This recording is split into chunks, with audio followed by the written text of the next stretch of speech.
Alors, bonjour à tous, le cartel de l'enfance numéro 7. Moins d'une dizaine de jours après ce qui était ni plus ou moins un enlèvement, j'ai reçu par huissier une procédure introductive d'instance en modification de garde par la mère de mes enfants. Je pensais innocemment que la situation était encore sous contrôle. Pourtant, comme j'allais le découvrir plus tard, j'aurais dû voir venir.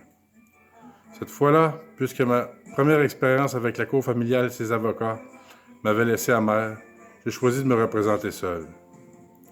Après la surprise, j'ai encaissé le choc en constatant que j'avais été floué. Je ne figurais pas à quel point les gens peuvent être perfides. Heureusement, j'ai découvert les manigances qui m'avaient échappé sur une longue période, de sorte que j'ai pu analyser chaque détail sans le relier à son ensemble, sans quoi je ne serais jamais retombé sur mes pieds, vu l'ampleur de la machination. Je connaissais le terme aliénation parentale par la mère de mes enfants, sans savoir ce qu'il représentait. Et comme plusieurs d'entre nous, je m'illustrais le phénomène simplement par un parent qui dénigre l'autre parent devant ses enfants. Autrement qu'en me disant que ce n'est pas très gentil, je n'en avais rien à dire. J'admets que par ignorance, j'aurais eu tendance à ce moment à minimiser le phénomène en me disant que si un parent se retrouvait rejeté de ses propres enfants, le fait pour lui de pointer du doigt l'autre parent était un réflexe protecteur pour son ego, le temps de faire face. J'aurais pensé que sans l'avoir mérité, le parent rejeté avait couru après d'une façon ou d'une autre, et que le temps allait le raviser, tout en lui faisant accepter la triste réalité. Il est probable qu'en m'entendant, vous vous disiez qu'au pire, je paye un peu trop cher mon incompétence parentale. Vous êtes probablement convaincu d'être à l'abri parce que vos liens avec vos enfants sont solides. Vous les avez dans la peau. Ces choses-là ne s'imaginent pas. Imaginez tout de même que ça vous arrive. C'est pratiquement impossible à concevoir, n'est-ce pas? Pourtant, ce n'est pas la force de vos liens qui vous feront éviter le pire.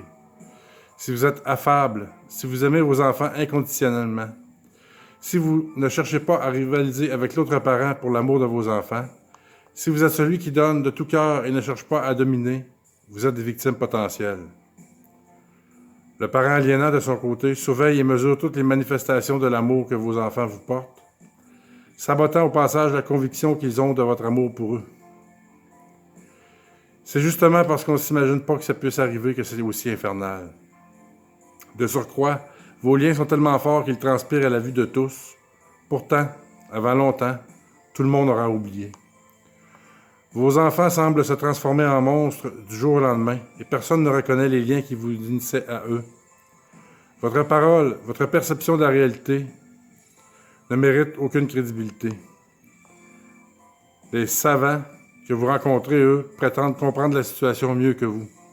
Après une demi-heure, leur omniscience a supplanté les années de connaissances que vous avez de vos enfants et de votre propre vécu.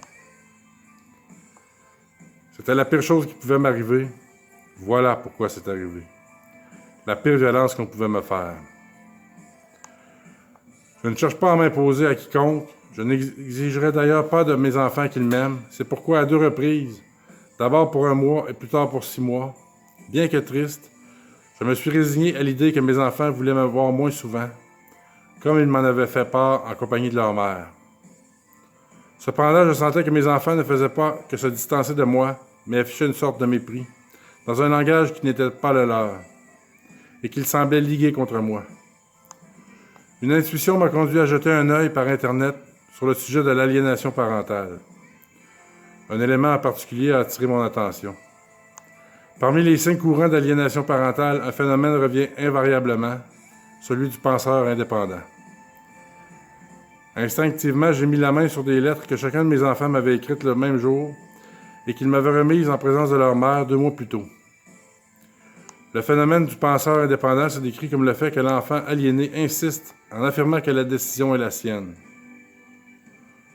Comme je ne pensais pas avoir de raison d'en douter au moment de lire ces lettres, je n'ai pas remarqué que ma fille, noir sur blanc, reproduisait exactement le phénomène.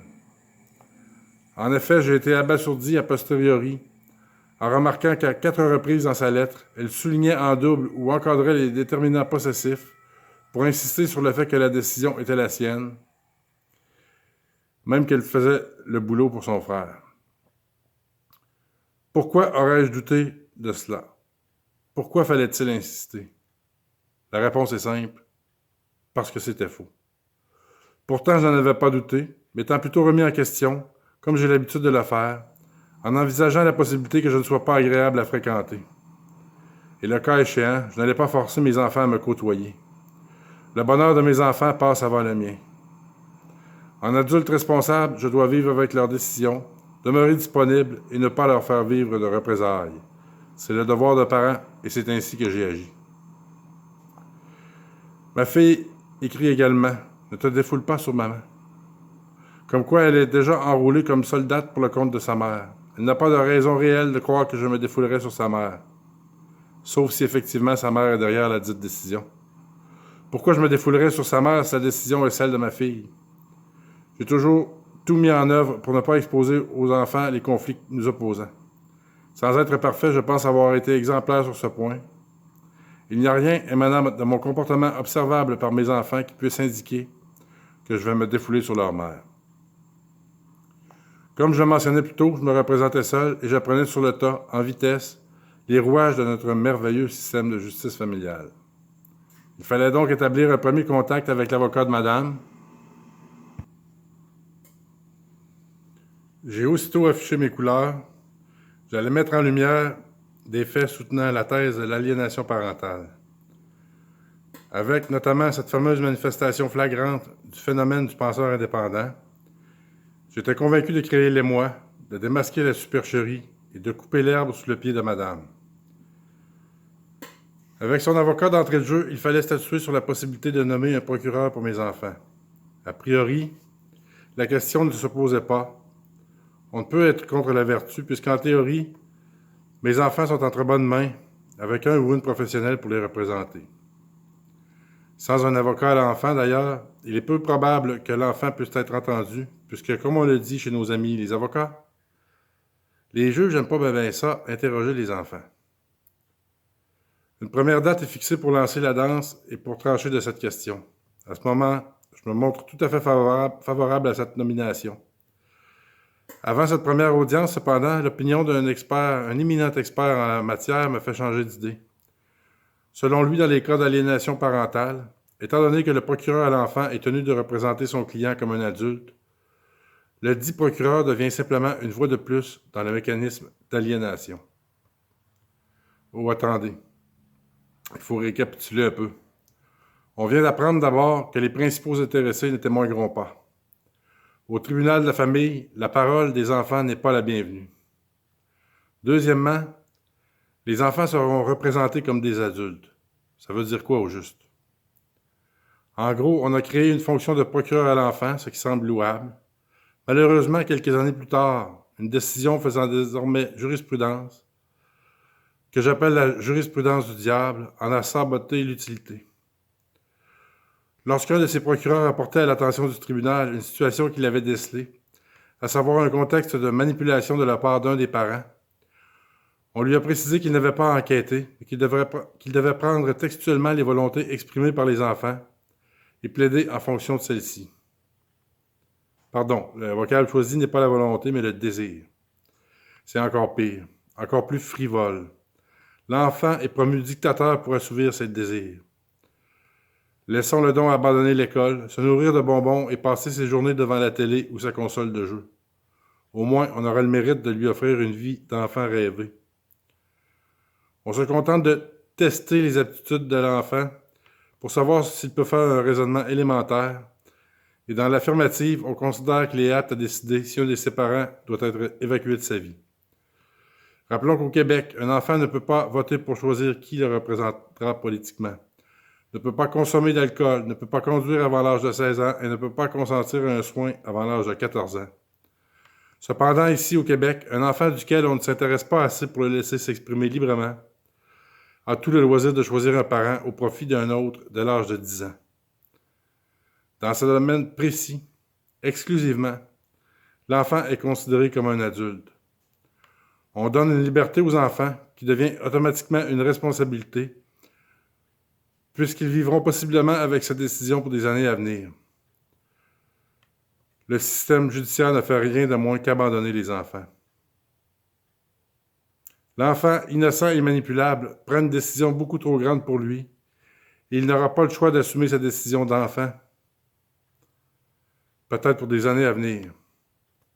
C'est juste dégueulasse, même sans envisager la possibilité que l'enfant puisse recevoir une pression externe.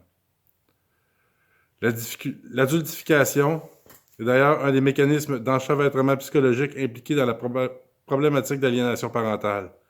Ici, c'est notre société au complet qui adultifie ses enfants, ce qui ne leur rend pas service. Dès mes premières lectures, j'ai été troublé et inquiété en apprenant qu'au tribunal, on ne force pas la réunification avec le parent écarté, advenant même que l'on ait démontré qu'il y a eu aliénation. Si vous réussissez votre larcin, on vous laisse le butin. C'est déjà insensé et injuste, mais il y a autre chose. Il y a une entourloupe dans la formulation de l'affaire. L'usage du mot « forcer » est une tactique manipulatoire. On ne dira pas à nos enfants, à l'heure de la rentrée, « Bientôt, on va vous forcer à vous lever à l'heure des poules et vous forcer à vous défaire le dos chaque matin en transportant votre sac trop lourd jusqu'à cet endroit où on va vous forcer à apprendre ce qui est bon pour vous. » Ou alors, « Dis donc, comment est la preuve que je vais te forcer d'endurer pendant 10 mois? Va faire tes devoirs et après, je vais te forcer à avaler ce que j'ai cuisiné. Mon enfant, tu es forcé de porter les vêtements que je t'achète, mais libre à toi si tu veux te débarrasser de cet énergumène qui te sert de père. » Le choix du mot n'est pas innocent. Forcer un enfant, ça suggère les mauvais traitements ou l'esclavage. Parce que notre responsabilité collective est de protéger nos enfants, nous prenons des décisions pour eux, et c'est une des plus belles richesses de nos enfants, celle de vivre sans le fardeau de la responsabilité.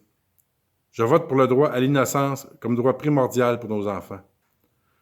Qui souhaite à tout prix les extirper si vite de la plus belle partie de leur vie? Les mêmes, je suppose, qui recruteraient des enfants soldats pour affirmer plus tard, après un lavage de cerveau en bonne et due forme, qu'ils sont réellement volontaires de leurs actes. Dans la réalité, c'est le parent aliénant qui force son enfant par des moyens pervers. Il faut à tout prix opposer une force suffisante pour empêcher un parent de forcer son enfant à se couper de ses liens affectifs. Les moyens que nous prenons sont à l'image de notre considération pour l'enfance. Au Québec, on fait que dalle. Comment en sommes-nous arrivés à se déresponsabiliser ainsi?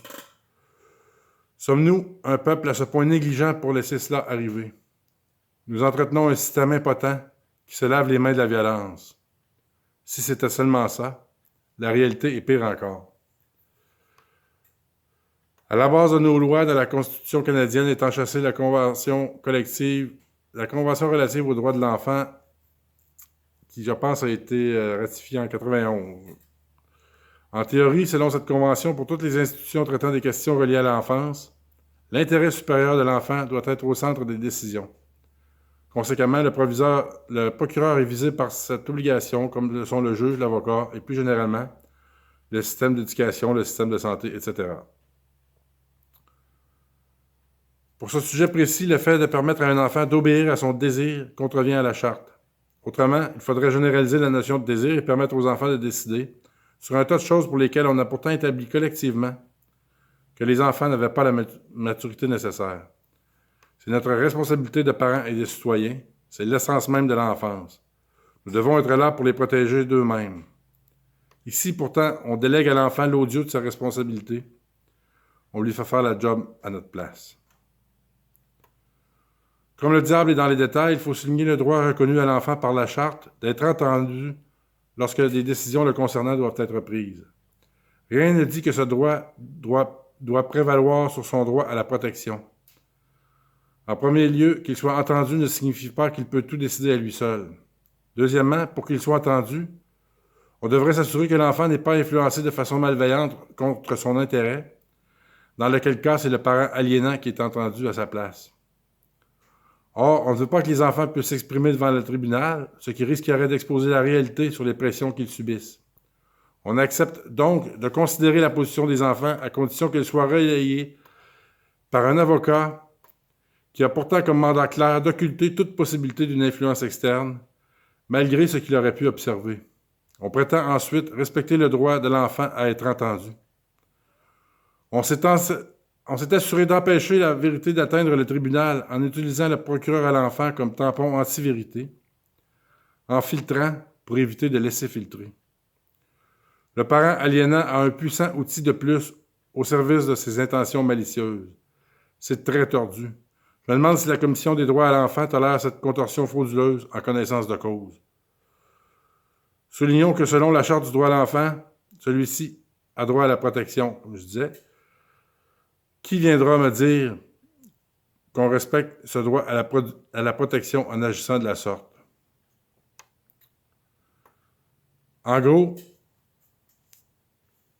les juges, pour se déresponsabiliser, le système a fait en sorte que le juge n'a pas à avoir l'enfant. On nomme un procureur à l'enfant pour représenter celui-ci, mais il n'a pas le droit de souligner la présence d'un processus de manipulation. Donc, à 2 occasions, on s'arrange pour être sûr que l'enfant ne puisse pas s'exprimer librement, sous la prétention de respecter son droit d'être entendu. Au fond, tout le monde s'en lave les mains. Il y a tout ce qu'il faut, tout est en place pour que le parent manipulateur arrive à ses fins. Merci, c'était le cartel de l'enfance numéro 7. À bientôt.